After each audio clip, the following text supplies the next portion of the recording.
Ladies and gentlemen, hello again. Welcome to another Reflected Reality Simulations video. My name's Graham, this is X-Plane 11 and the start of a new video series looking at the FlightFactor Airbus A320. But before we get started, a very quick disclaimer. I spend my working days flying the A320 for a major operator of the type in Europe, and about 5 or 6 months ago I was asked if I wanted to take part in the beta program for the FlightFactor model. Now what that means is, unlike some of the other models featured on the channel, I haven't purchased this as a commercial customer, but rather I've been given free access to the model as part of the beta program. That being said, I try not to do review videos on the channel, but rather we look at how to operate the aircraft in line with real-world operational procedures, or as close as we can get in a single pilot sim environment. What we're going to do today is set the aircraft up for a departure from London Gatwick and a flight down to Lisbon in Portugal. We'll split the video into two parts, with the first part looking at the setup, taxi, takeoff and climb, and the second part looking at the descent, approach, landing and shutdown. With that in mind, let's jump inside. The aircraft's cold and dark at the moment, all shut down as it would be if you loaded it straight from the X-Plane menu. Some of the first items we'll do are on the tablet computer over here. I'll request the ground power unit, more on that in just a second. Go onto the fuel page, request the fuel truck as well, and put an appropriate fuel load in for Lisbon. It's about 2 and a bit hours flying out of London Gatwick, so we'll put 3 tons in for the first hour, 2.5 tons for the next hour, takes us to 5.5 tons, 2 tons for diversion and final reserves, takes us to 7.5 tons, and then another 300 kilos or so for taxi. That will take us up to 7.8 tons. I'll click set on there. On the pack screen as well, we need the front left-hand door open. And this aircraft's configured with these lovely 2-in-2 configuration at the front. The aircraft I fly on a day-to-day basis are a much higher density configuration, as much as 180 customers on the 320. So what I'll do is I'll set it to full at 136, and we'll put a little bit extra weight in the cargo hold as well. So I'll request the front and the rear loaders, and you'll note that as it fills up from front to rear. That's fine. I want about 2 tons in total, but what I'll do is I'll take some of that weight from the front and put it towards the rear, just to help the balance of the aircraft a little bit. There's 2 tons kind of spread evenly between the front and the rear hold. So set that.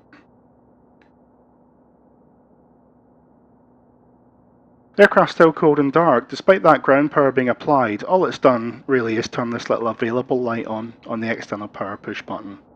The Airbus works on the basis that any of the lights under normal operation should be extinguished. So there should be basically a dark cockpit principle. Before we put that external power on, we'll have a look, make sure things like the gear handle selected down, make sure the transponder is selected to standby. The weather radar isn't implemented at the moment, although I believe FlightFactor are working on it. We'd normally make sure the weather radar is selected off at the gate. On the overhead panel, check the wipers and that sort of thing are selected off. Once it's all done, put the external power on. The Airbus can take external power without the batteries being selected first. Once it's all come to life, we'll go through and set the aircraft up. If you've not seen any of my videos before, I don't tend to do things like functionality check or tests, things like the fire bells, because that really just wastes time in the video, and the sim has given us a fully working aircraft. So we'll just walk through the essentials to get the aircraft ready. Put battery 1 on, battery 2 on, and then we'll start the scan flow from bottom to top, left to right. There's these fault lights, they will sort themselves out as the aircraft powers up. We'll put the IRs on, so IR1, IR2, IR3. Come back down to the bottom here, working through the lights. I'll leave the seatbelts just now, no smoking to auto, emergency exit lights to arm, strobes are auto, beacon off, wing light off, nav logo we'll set to system 1. It's got 2 nav lights on each wingtip and 2 position lights on the tail. Don't care about the standby compass light, put the dome light to dim and the annunciators would be a test. We'll leave it set to bright at the moment. Coming up here, the air conditioning panel, both packs will be used, so I'll not select any off at the moment. Normal flow for the air conditioning system, and I'll set the temperatures for the flight deck and the passenger cabin. Around about the 10 o'clock position is perfect. Working up through the panel, we'll leave the fuel pumps off just now. I've already talked about the fire bells, and on the right hand panel there's not much to do. There's an aft panel as well, where you've got things like the service buttons here and the circuit breakers. We don't need to worry about that just now. On the main panel, on the flight control units, I'll put the constraints on. It's got a master caution for the TCAS just now, let's not worry about that. Working down through here, it's got the integrated electronic display, that's fine. 1013 makes sense. Make sure the anti-skid's selected and the clock's fine. On the main panel, we'll come back to the FMS in a second. Working through it, we've talked about the transponder already. Everything seems to make sense. So what we'll do is we'll set the navigation system up first, then we'll start the APU, load the performance, and then push back and taxi. If I call this the FMS or the McDo or the FMGC, it's all basically the same thing. We colloquially refer to it as the box in the aircraft. Double check it's got the correct database installed. I've got the standard data that FlightFactor provide. I don't tend to update my nav data cycles really. We'll push the init button here, and this is where we'll start loading the flight plan. We're going to go from London Gatwick EGKK to Lisbon LPPT. Put them both in together. Brings up this screen telling me there's no database or no company plan on the database. That's fine. Click return. I'll put in the flight call sign. This is what shows up on things like Flight Radar 24, plus 320 should do. Cost index 20, so a reasonable balance of speed and efficiency, and cruising at flight level 380. Going to Lisbon, our alternate would probably be Faro, that would be LPFR. And we need to align the IRS units as well. This is slightly simplified on the model, you just click the button. Once we've done that, we'll start loading the flight plan. So there isn't a departure, arrival or route or legs on the Airbus box here. Just click on the flight plan screen. Gatwick's at the top left and Lisbon's at the bottom left. So top left, and then click departure. It's going to be runway 08 right, and we're going to fly the Southampton 3 Zulu departure, Sound 3 Zulu. Back to temporary flight plan, and then insert. Southampton's going to climb to initially flight level, or initially altitude 3,000 feet, so I'll set that just now. And then we're going to load the arrival into Lisbon as well, so bottom left, top right for arrival, and it's going to be the ILS Zulu runway 21, and we're looking for the, let's have a look, which one did I decide to use?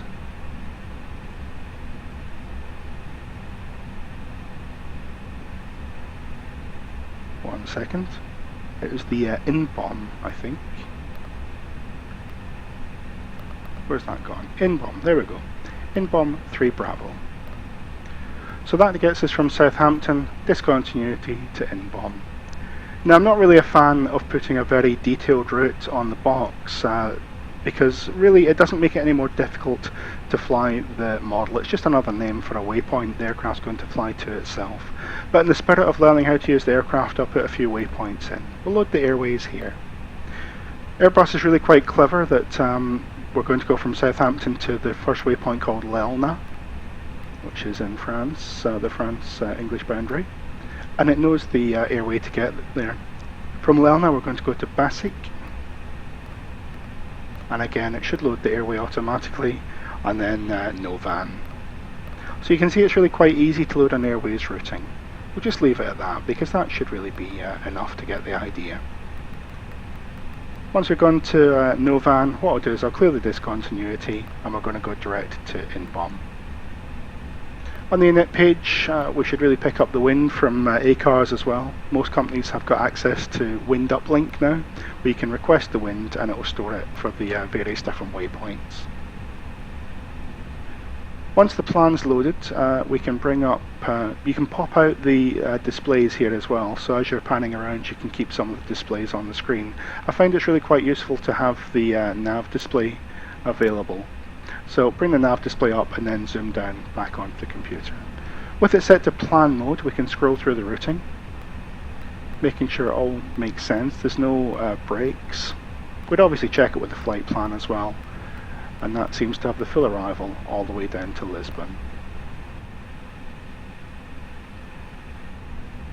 Once we've done that, we'll go into the secondary flight plan. The aircraft's got two flight plans, so I can make a copy of the active, which is making the primary flight plan also the secondary flight plan. But rather than use the secondary as it is, I'll go from Southampton and I'll reload a different destination. So revise the plan on Southampton. New destination is Gatwick, and I'll load the arrival into Gatwick again. So ILS 8 right, and let's have a look, Willow Ford Charlie, I believe. There we go. The reason for doing that is so that if you have any issues on the departure, which means you'd rather come back to the departure airfield rather than continuing the flight, you've got it all loaded on the box ready to use. You just activate the secondary and off you go. It defaults to inches of mercury. Obviously in Europe you use hectopascals instead. Now most of this aircraft is split. You can do separate functions on the right hand side compared to the left hand side, but things like the altimeter setting, they're synchronised between the two, and that's quite a useful simplification, to be honest. So that's us got a flight plan loaded on the computer. We've got the 7.8 tons that we wanted. So what I'll do is I'll start the APU initially. Let's put, actually before I push this button, I'll bring up the system page here. And as I click the APU master to on, you note that it changes all by itself to the APU page. That allows us to monitor the startup. It always tries to display the page that will be most useful to you. So with the APU starting, keep an eye on that. We'll also do some more stuff on the iPad. I'll leave the ground power just now, obviously, until the APU is there. Remove the fuel truck, remove the passenger stairs, and remove the belt loaders. Obviously in the real thing, this kind of happens in the background more than anything else. You know, the loaders will close the cargo doors when they're finished. The turnaround coordinator or the dispatcher will tell you when all the customers are on board and are you happy to close the doors, that sort of thing. So there's more triggers in the real world than you have in the sim environment.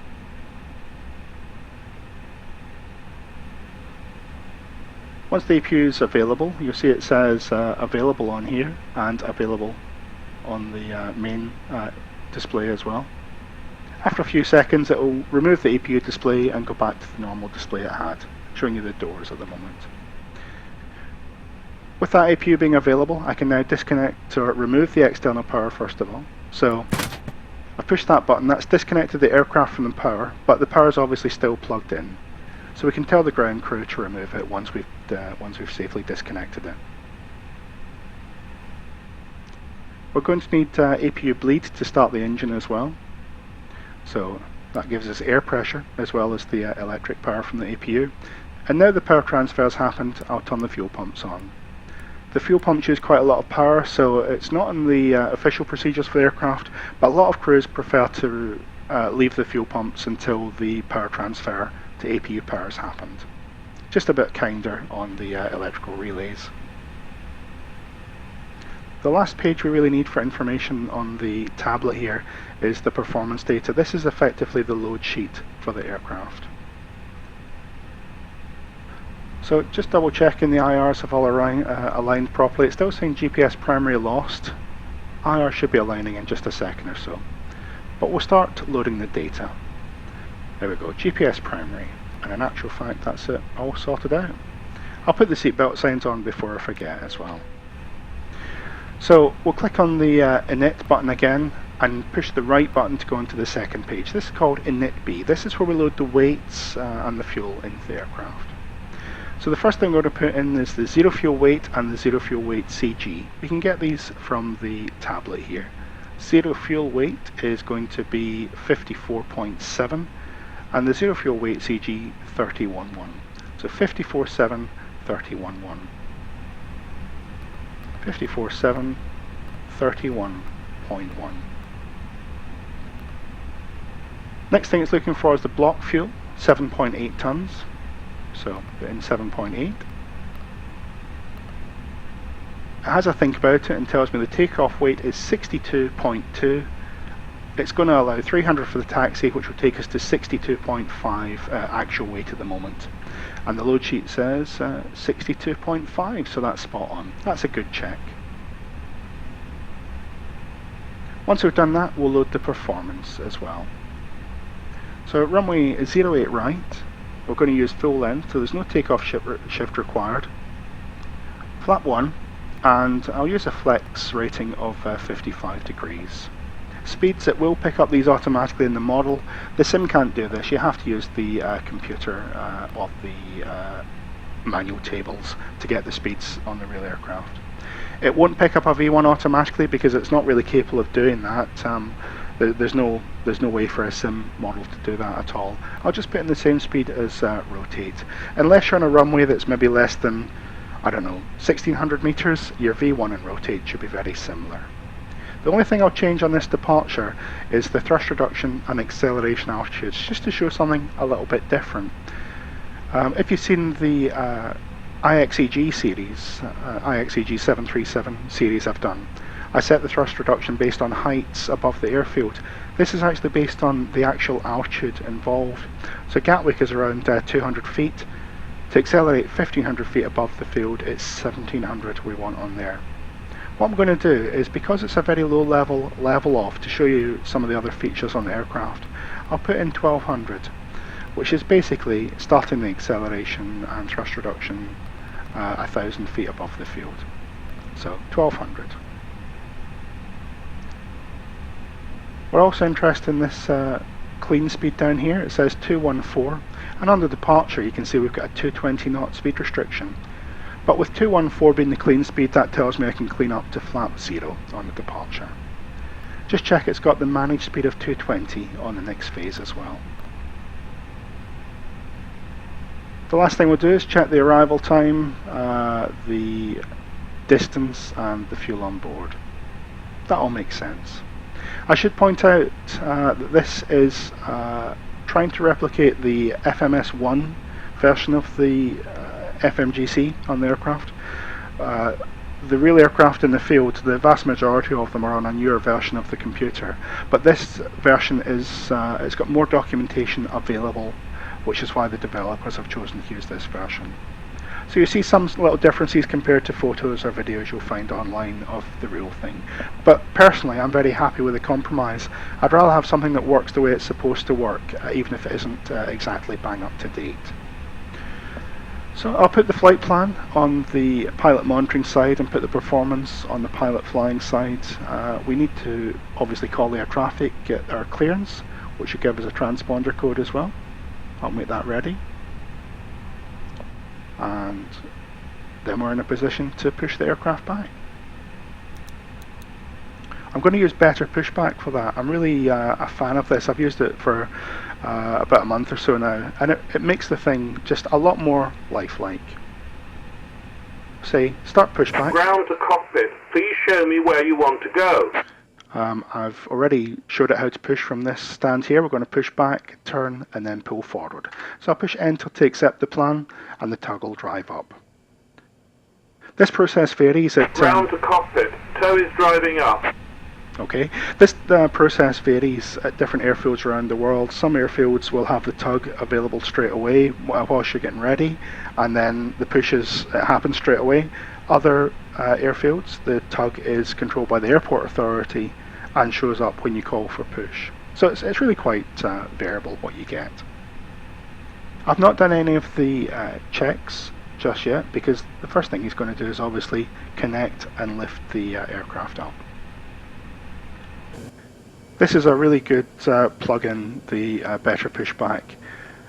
Some of the models have you push the aircraft back by manipulating the joystick. I've never driven a tug in my entire life. I've done many thousands of pushbacks in the aircraft, and it's always something for me to do in the flight deck whilst we're being pushed back. So having this operate more or less in the background is Okay, really useful. all doors and hatches are closed, ready to connect. Excellent.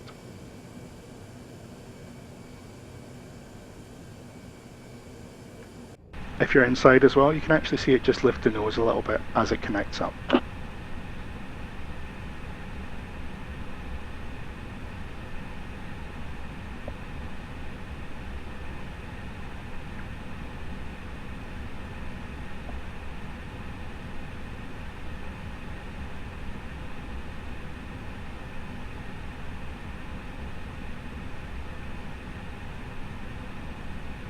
Waiting for the ground crew. There you go, can you see the nose lift? Perfect. See, hotel is in just a second. Whilst he's doing that, we'll put the beacon on. That tells people around the aircraft on the ground we're about to move. So connected and bypass pin inserted. Transponders to auto. Release parking brake. And he's asked me to release the brakes. So the beacon's on, seatbelts are on, signs are on and auto, beacon's on, transponders on, doors are closed. That's all set up. Let's release the parking brake. And I'll start the elapsed timer as well. Starting pushback, and you may start engines. Excellent. So as he pushes him back, we're going to start the number 2 engine followed by the number 1 engine. Notice the engine indications are all X's at the moment. That's because there's no FADEC power to the engines. I'll put the engine start selector to ignition start. The FADEC system will come to life, and it shows me the pressure at the start valves down here. Those are the FADEC indications. There's the pressure. I'll make sure my thrust levers are idle. Just quick check that the fuel pumps are on, and then we'll put number 2 to on. You can see the grey border here is indicating the FADEC's monitoring the start. And this is what I mean about better pushback being really useful, because this pushback is happening without me having to do anything other than listen to what the tug driver is saying to me and release the brakes when I'm ready to go. It's very realistic in that respect. When you get 2 pilots, one pilot will operate the systems, the other pilot will keep an eye on what's happening. So you get pilot flying and pilot monitoring. Airbus is a little bit unusual. I think that it's usually pilot flying that will start the engines rather than pilot monitoring.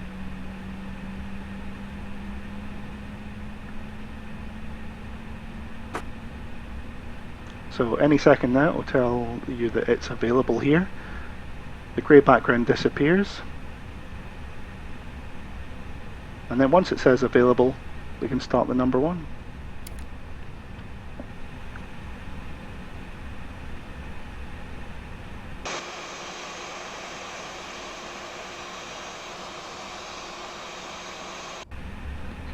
When I first got better pushback, I spent an hour or so just dragging the aircraft around the airfield just to see what it was capable of, and it's really an excellent little add-in to have. I highly recommend it.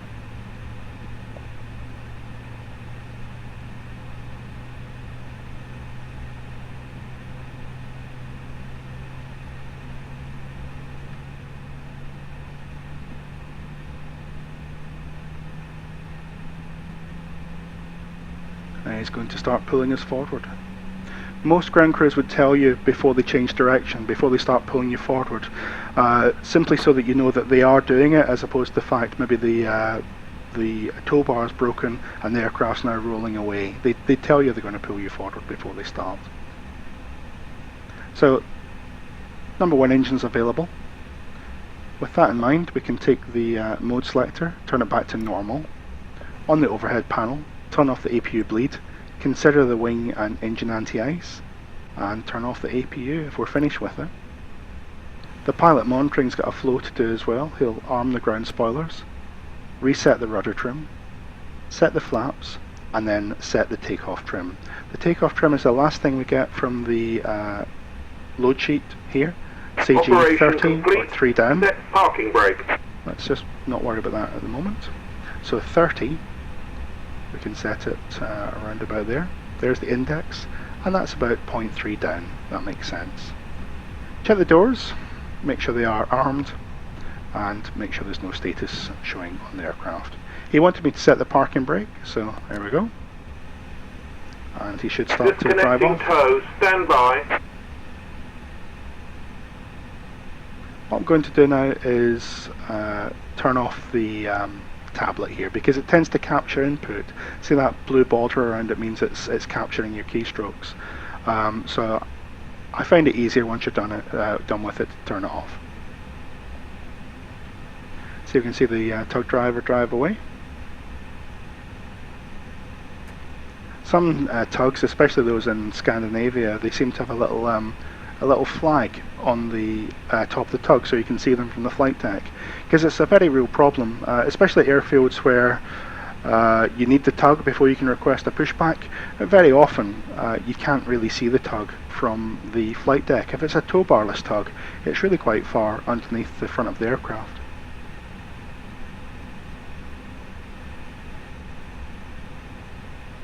Tow is disconnected and bypass pin has been removed. Hand signal on the right. We'll see you next time and have a safe flight.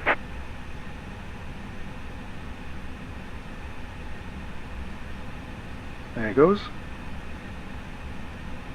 He said bypass pin disconnected. He's got a pin that he plugs into the nose gear on the aircraft that stops any steering input that the flight crew might make from actually turning the wheel.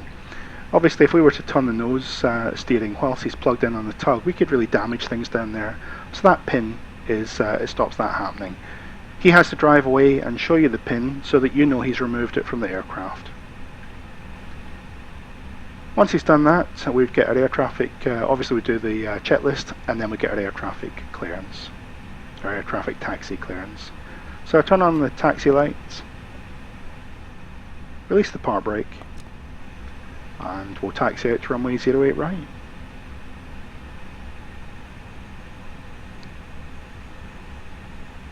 Once we start moving, do a very quick brake pressure check. On some of the older Airbuses, the braking system is slightly different, and it requires some pressure on the brakes to transition from alternate to normal braking. And you just double check there's no residual pressure. It's not normal for the brake pressure indicator there to show any pressure.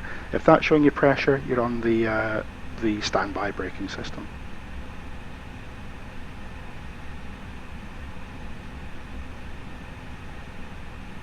The geometry on the flight deck is very good as well. This screw here is a very good indication of roughly where your nose wheel is. And if we look outside, it's more or less on the centre line. So I think they've done a really good job with this.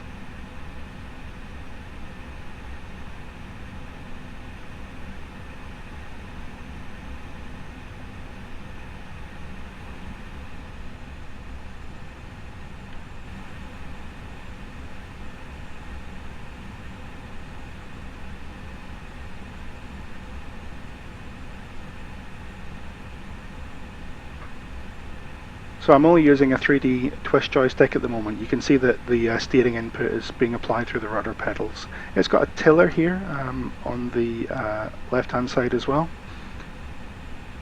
And the aircraft, you can get full steering through the tiller and what's called rudder fine steering through the pedals. You get a little bit of steering input on the nose wheel up to about 70 knots or so. What I'm going to do is bring up the instrument or the flight displays here, so we've got those on screen as we taxi out.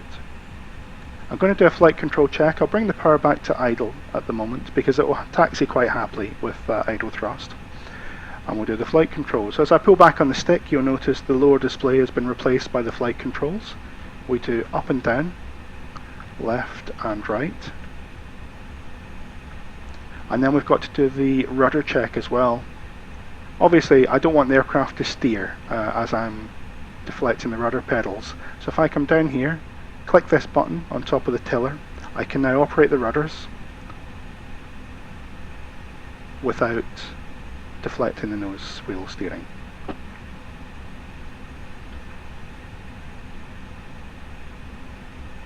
Once that's done, the pilot on the right hand side would also check their flight controls. On the Airbus there's no link between the sticks, so pilot on the left moving the stick doesn't mean the right pilot's side stick moves as well. Once the flight control check's done, I put the auto brake to max, we turn on the weather radar and set the TCAS system to TARA.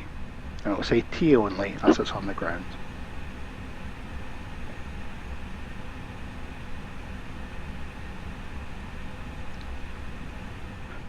As well as the side stick, the thrust levers on the Airbus are a little bit different. They're not powered by the flight control system, so they're really just fancy versions of the unpowered throttle on your joystick on your home PC. They provide input to the computers, but they don't have any direct control over the engines, and they don't get motored back and forth as they would on a Boeing. Once the levers are in a detent, they stay there. There's 3 detents we're interested in. There's the Climb detent, Flex MCT, and Toga. On the model, we can recognize those really by sound rather than looking at them. There's a click, click, click, so it goes click for Climb, click for Flex, and click for Toga. If we forget whether it's a Flex or a Toga departure we're going to do, it indicates on the engine display here. It's Flex 55 we're expecting.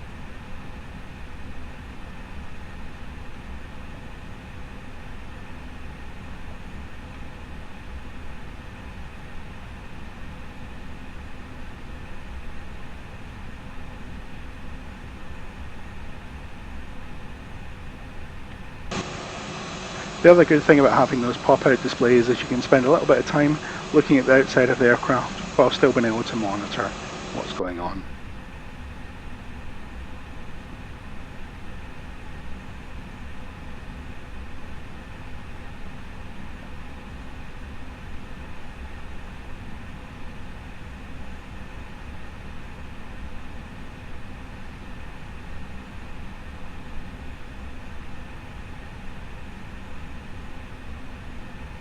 So the first 2 videos we're going to make quite a bit of use of the autopilot.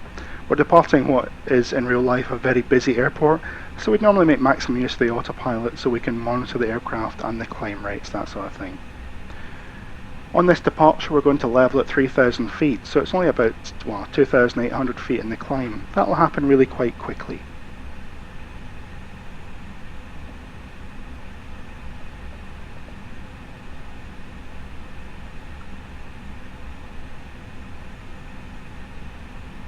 Once all the checklists have been done, you can push the takeoff config here and make sure that it's takeoff displayed with no blue indications. That means the aircraft's ready to go.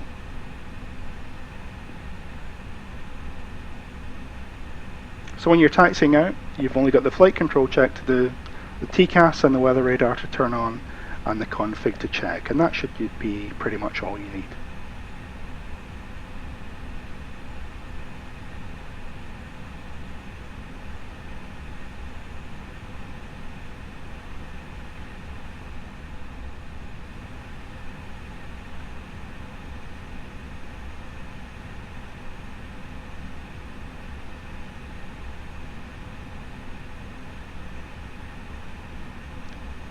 So before we enter the runway, we've got some lights to put on. Point it roughly in the direction of the runway here. I'll put the strobes on, turn off lights, landing lights, takeoff lights. You can bing the seatbelt for the cabin crew, or the signs for the cabin crew. Double check if we use the brake fans, they've been selected off. Most aircraft, most short-haul Airbuses are fitted with brake fans on the main brakes just to allow the aircraft to do quicker turnarounds. Obviously we check there's nobody on the approach path for the runway as well.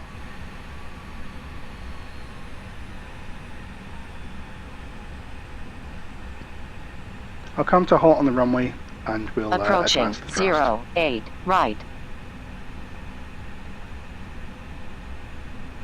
On runway 08 right. So point the aircraft down the runway and come to a halt. I'll start the timer here. Advance the thrust lever slightly so the thrust spools up. Holding on the brake, release the brake, apply half forward stick, and then click, click. We read the FMAs on the PFD, so that's MANFLEX, 55, SRS, and runway. The pilot monitoring will read the blue FMAs that have changed, so auto thrust blue, and verify that we've got thrust set. As we approach 80 knots, I'll release the back pressure. So it's back to neutral by 100.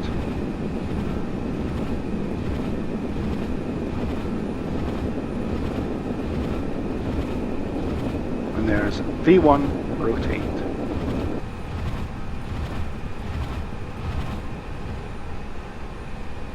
Pitch for about 15 degrees, it should take 5 seconds. Positive climb, gear up, nav. Follow those flight directors initially. Now it's centralized. AP1.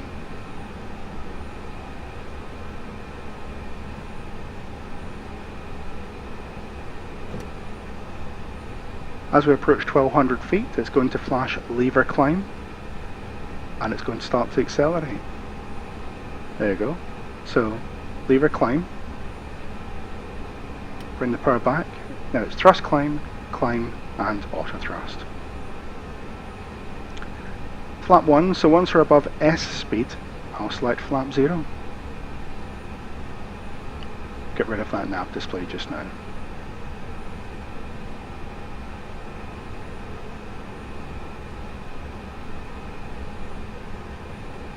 So above F speed, flap 0, and speed alt star. That tells me the aircraft's gone into speed mode and it's going to level at 3000. You can see on the systems page here, flaps are 0, so disarm the spoilers and we can turn off the nose leg lights. So that's the nose and the taxi turn offs to off. Check on the nav display, it's going to fly around the corner.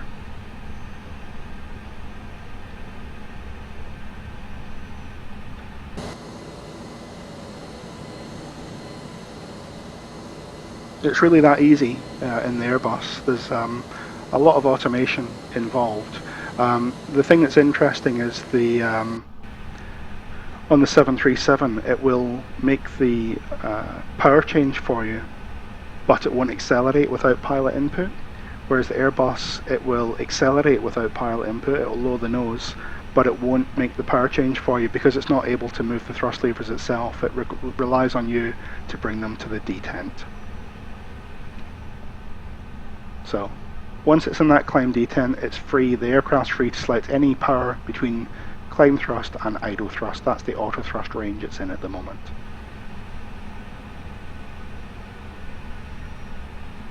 At some point we'll be speaking to the departure controller. Invariably they'll clear us to higher altitude. So about 6,000. What I'll do is select 6,000 in the window, pull for vertical speed and climb at, let's say, 1500 feet per minute. So again we read the FMAs, that's vertical speed plus 1500. And the second pilot monitoring, will read alt blue 6,000. Being aware of the FMAs is key to flying the Airbus. Everything you need to know about what the aircraft's doing is in those FMAs.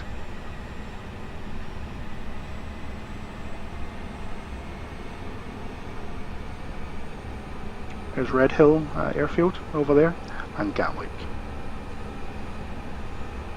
Very common on this departure, if there's aircraft, light aircraft in the Red Hill circuit with transponders that are mode A only, you'll get a TCAS traffic call from them, because obviously their transponders aren't putting out any height information.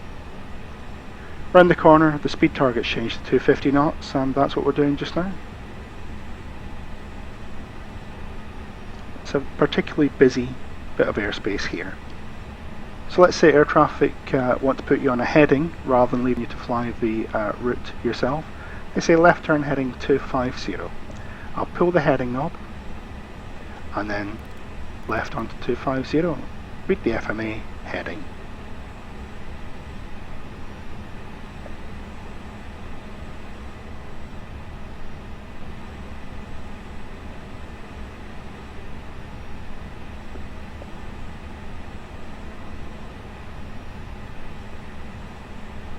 Hopefully at some point down here we'll get a much bigger climb, so Let's work on the basis we're cleared up to, let's say flight level 160.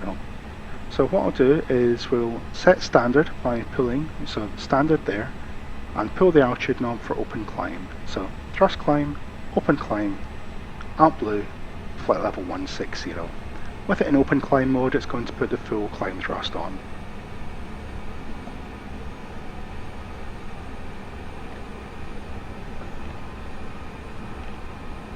Looking at the front, this runway here, this is Dunsfold. If you've seen the Top Gear TV program, this is where the Top Gear test track is.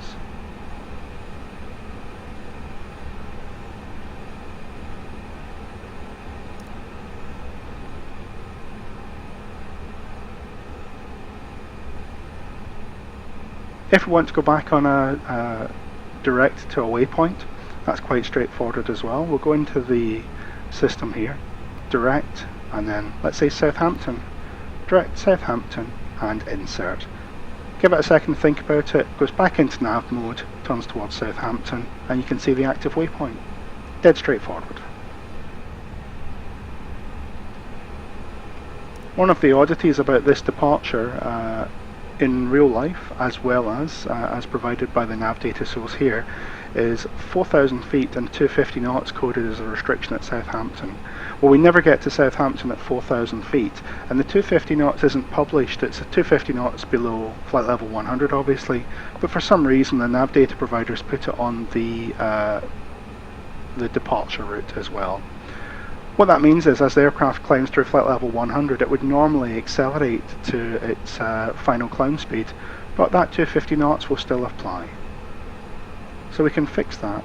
Once we go through 100, obviously turn the landing lights off. See, it's still targeting 250. Let's bring that up here. I'll do what's called a vertical revision on Southampton, click clear, remove the 250 knot limit, and as soon as I click insert, the target climbs to the final climb speed.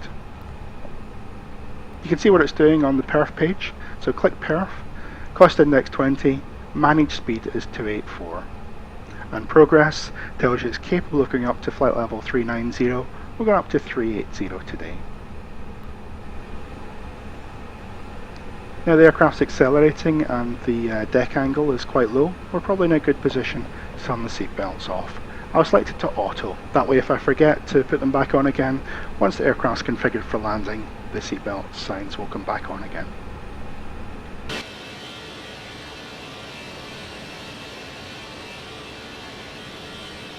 And there we go. Flying overhead Dunsfold. As I said, if you've seen Top Gear, that's the test track there.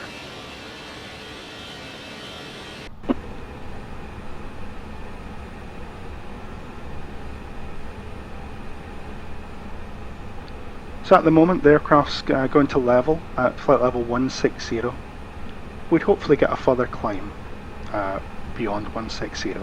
But if we're not, what I don't want to do is fly up there at 3,000 feet per minute, because obviously aircraft crossing above, we could trigger a TCAS alert for them. So what a lot of people do is, rather than letting it climb at the managed speed target of 290, if I pull speed and then wind the speed forward to, let's say, 320 knots, the aircraft's going to lower the nose to allow it to accelerate. Now making that speed change, it's not affecting the power rating, it's already in climb thrust. It's just lowering the nose to accelerate. So obviously climbing at a higher speed reduces your vertical speed. The aiming point to remember is when you're within 2,000 feet of the target altitude, make sure your vertical speed is less than 1,500 feet per minute. So once we've been handed over to the next controller, we'd eventually get cleared up to a higher level. Let's select 38 just for the final cruise. And then what I can do is push the speed target back to managed, and it comes back from the blue selected arrow to the magenta managed arrow. And again, rather than bring the power off, the aircraft's just going to raise the nose and allow the speed to come back to the climb speed.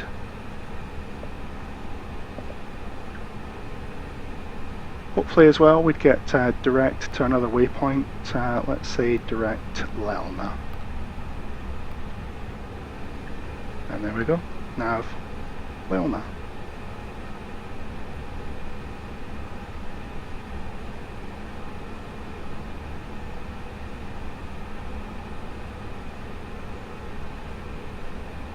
So just to recap the takeoff procedure we used there, we held the aircraft on the brakes, advanced the thrust levers slightly, so stood them up to around about I think 40 or 50%. Once we got there, we held half forward stick, released the brakes, pushed the thrust levers into the flex detent, that's click, click. Held that forward stick as we accelerated down the runway until we got beyond 80 knots. We released the forward stick so it was neutral stick by 100 knots. At the rotation speed we applied back pressure and we're looking for 5 seconds to 15 degrees. Now obviously you should be doing that in the real aircraft. You do that by looking out the window until you lose visual reference. My eye point here in the sim, that would be maybe a more realistic eye point for the real aircraft, but to allow for the monitor, my eye point slightly further forward. What that means is even at 15 degrees in the sim, I can see the horizon. On the real aircraft you lose the horizon around about 11 or 12 degrees depending on where you are, where your eye point is. But 5 seconds to 15 degrees, held the aircraft centralised on the flight directors, and once we're happy, put autopilot 1 in. It will display either F or S speed on the speed tape. If you're a flap 1 departure, it'll only show F speed. If it's flap 1, it'll only show S speed, and once you're above S speed you can select flap 0. If you're doing a flap 2 or a flap 3 departure, once you're above F speed you can select flap 1, and once you're above S speed select flap 0. Sounds complicated, a lot easier in the real thing. It only shows you the speed that's relevant for you. And green dot is obviously the minimum clean speed. We saw that on the box as we're setting the aircraft up. So now we're climbing away. It says we're going to arrive at 1840 UTC with about 2.8 tons of fuel on board. That's perfect. We wanted about 2.5 tons, and we had quite a quick taxi out. Obviously there was no holding as we taxied out.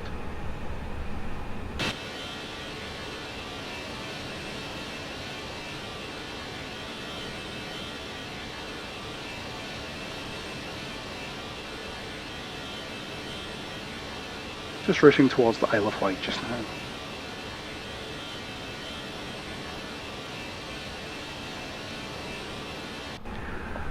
So thanks very much for watching. If you get any comments or questions about the Airbus or the operation of the aircraft, please feel free to let me know in the comment section. I'm especially interested early on in this video series as to the level I'm presenting the aircraft at. Obviously with things like the IXEG 737, I don't have the same operational experience of the real thing as I do with the Airbus, and I'm very cautious or very aware there's maybe a tendency for me to rush through things that maybe should be explained in a little bit more detail. So if you see anything that I've shown you in the video that you'd like a little bit more in-depth information about, then please let me know in the comment section, and I'll try and accommodate that at the next opportunity. Thanks very much for listening, and I look forward to speaking to you again in part 2 of the A320 series.